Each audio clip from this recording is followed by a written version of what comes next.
बातमी आहे लाडकी बहीण योजनेसंदर्भातली। लाडकी बहीण योजनेसंदर्भात एक धक्कादायक बातमी समोर येतेय। लाडकी बहीण योजनेत सरकारची फसवणूक झालेली आहे। साताऱ्यातल्या एका व्यक्तीने लाडकी बहीण योजनेसाठी 30 अर्ज केलेत, त्यातील 26 अर्जांचे पैसे सुद्धा बँक खात्यात जमा झाले।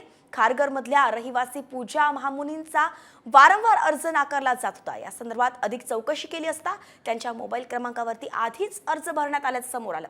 साताऱ्यातल्या या व्यक्तीने एकाच पत्नीच्या फोटो वेगवेगळ्या पोशाखात काढून 27 महिला असल्याचं दाखवलं आणि या प्रकरणी पनवेल तहसीलदार कार्यालयात तक्रार दाखल आता करण्यात आलेली आहे।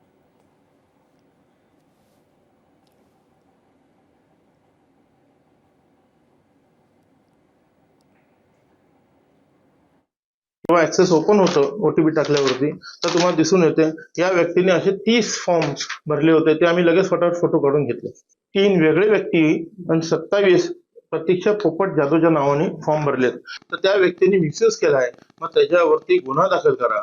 गुन्हा दाखल नाही केला तर आमचे पंचायत बिर्ला आमचे जेवढेही महिला मंडळ आहे, सर्व जाती धर्माची महिला, आमच्या महिलांवरती अन्याय होत असेल आणि ही महिला एससी समाजाची आहे, तिच्यावर अन्याय होत असेल तर आम्ही इथे तडक मोर्चा आणवत असेल ऑफिसला।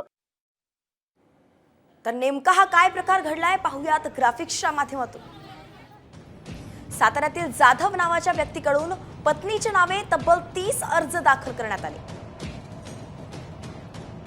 30 लाभार्थी महिलांची खाती एकाच मोबाईल नंबरला लिंक करण्यात आली। 27 लाभार्थ्यांचं नाव एकसारखं, आधार कार्ड नंबर मात्र वेगवेगळे।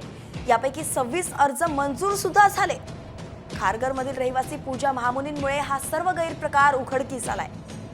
पनवेल तहसीलदारांकडे याबद्दल आता तक्रार दाखल करण्यात आली आहे आणि पुढचा तपास आता पोलीस करतात।